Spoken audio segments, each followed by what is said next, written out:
Okay, today I'm going to go over the process I used to winterize my particular trailer. Pretty common style of trailer out there, so it should be the same for a lot of you.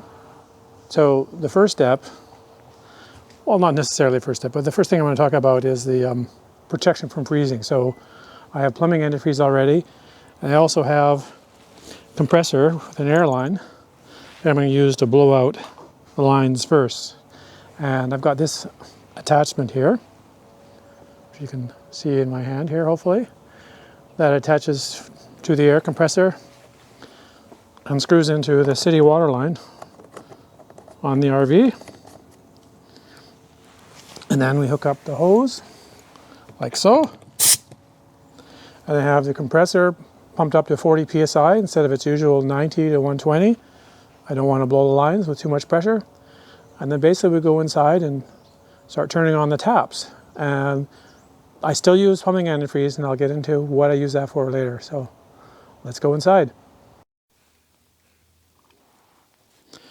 All right, on this particular trailer, the hot water tank is underneath behind the stove, and there's an access panel here. I've already taken the screws out. So here it is. There's a hot water tank. And buried in there is the hot water bypass valve. There it goes. That's it. Turn that off. Now I can drain the hot water tank and finish blowing out, or start blowing out the lines, because I can't blow out the lines till the water tank is drained and the bypass is off, which I just did. So there we go.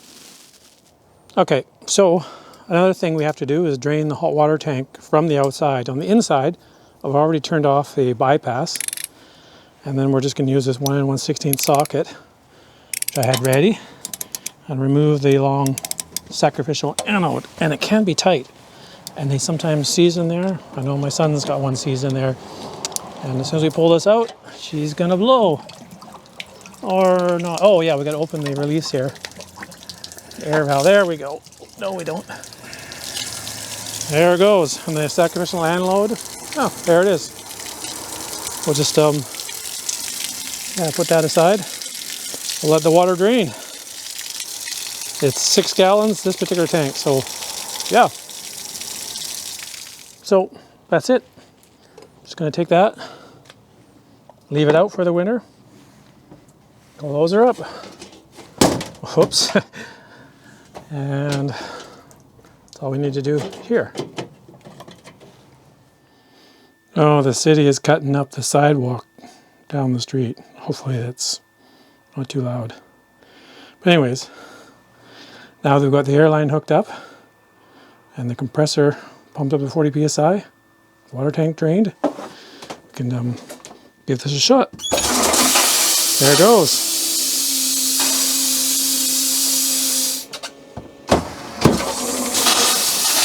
Yeah, it makes a few bangs.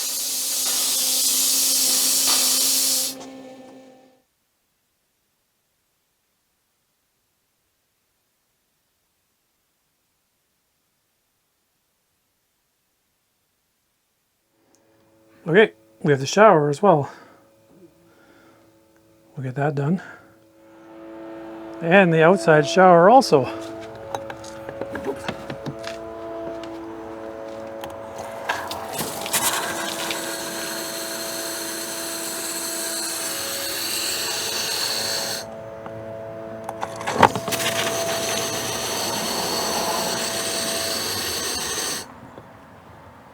Oh, and the city turned off their machine just in time. And one last thing for me is the low point. I have to unscrew these. Hopefully they'll unscrew by hand. There it goes. There goes the other one. I think I gotta put some more air in the compressor. So I'll go do that. And one last thing. I almost forgot. Well, I wouldn't have forgot, but I got to do the toilet here, so just basically flush the toilet. I already pulled the lever once.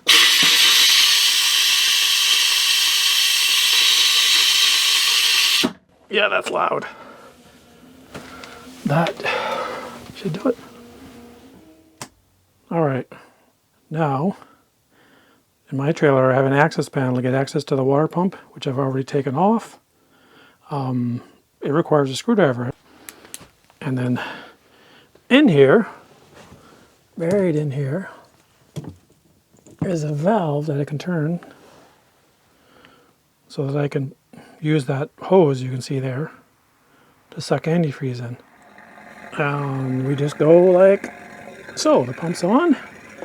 We just stick that in there. Okay, so the reason we have to do this, even though we blew the lines out, is because during all that process, the water pump itself did not get the air lines blown out because the city water bypasses the pump.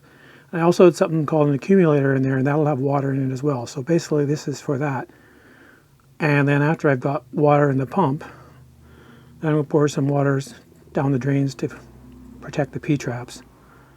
Of course, in order for the pump to pump anything, I actually have to turn on the tap and get some antifreeze out.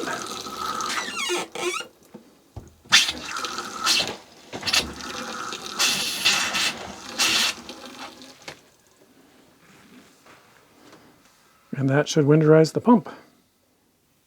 Then I'm just going to pour some of this stuff down the drain. Oops, I'm not showing what I'm doing. There we go. And down the bathroom and shower as well.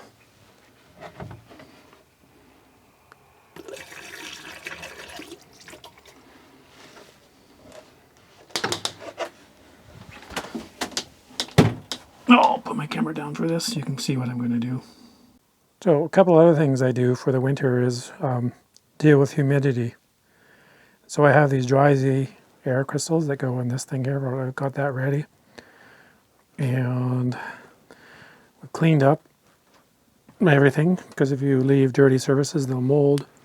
The fridge here, it's all cleaned out inside.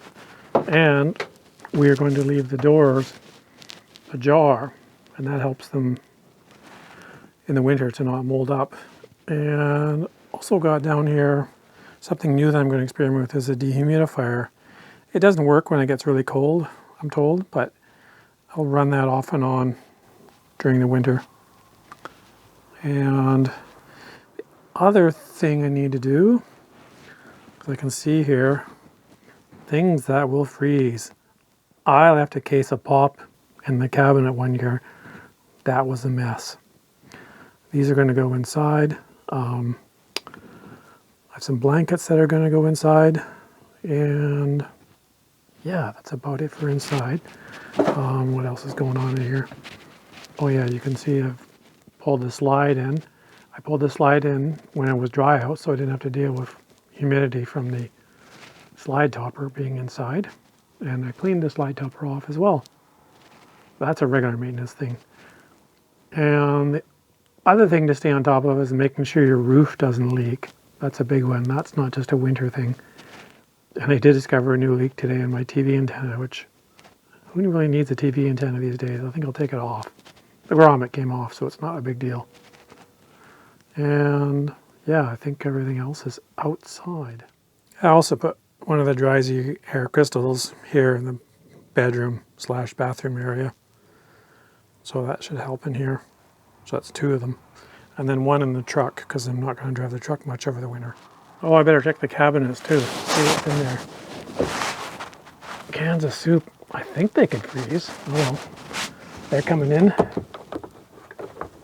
And yeah. And here's another thing to put away. I'm going to put away the 5th wheel hitch in the garage over the winter. Save it from all the weather and just sitting out here in the rain. Because it rains here a bit. This is not necessarily a winter thing. Actually, sometimes I think the UV rays are more of a concern, but I'm going to put the tire covers on now. And I usually leave them on in the summer when it's parked too. And then there's the generator. Yeah, that I'm going to put some fuel stabilizer in and run it till the fuel goes through the system. And I have a built-in generator in the trailer too. I got to do the same for it. And finally, there's the batteries. There's a couple of ways I can deal with this. I have a battery switch that I can turn off. So if I turn the battery switch off, that means I have to come out over the trickle charger a couple times over the winter and trickle charge it up. In the past, when my camper was stored in the backyard and the power didn't reach, I would take the batteries out and bring them inside. That's still a good idea if you live in a really cold climate, but it's not that cold here. So I also have solar cells hooked up this year, which could keep the battery trickle charged. And then I could leave the battery switch on.